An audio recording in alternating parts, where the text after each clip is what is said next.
Hello students, आज हम समझेंगे टैक्स में सरचार्ज और सेस में क्या अंतर है। तो देखिए, सरचार्ज क्या होता है और टैक्स सेस क्या होता है। पहले दोनों की एक सेम टर्म समझ लिए कि ये टैक्स पे लगता है। जो आपने टैक्स पे किया है, इनकम पर नहीं, जो आपने टैक्स पे किया है, चाहे वो 5% है, चाहे आपका 10% है, चाहे 15% है, वो ये आपके टैक्स के ऊपर लगता है। ठीक है। जो सरचार्ज होता है वो जब एक आप इनकम कमाती हैं बियॉन्ड द लिमिट वाली इनकम, जैसे 60 लाख से ऊपर की इनकम, 70 लाख से ऊपर की इनकम, करोड़ों में इनकम, तो उन पर लगता है आपका सरचार्ज। लेकिन सेस के साथ ऐसा नहीं है।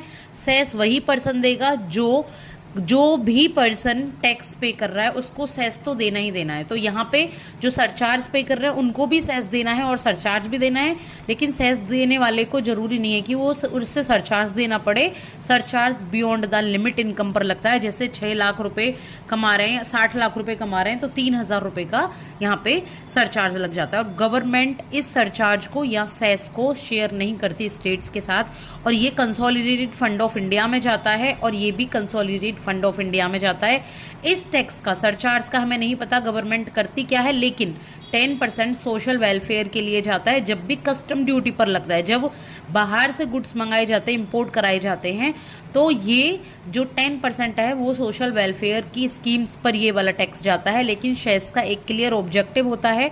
ठीक है। इसमें भी स्टेट के साथ शेयर नहीं होता सेस, और ये कंपलसरी है किसके लिए, जो भी टैक्स पे कर रहे हैं उनके लिए।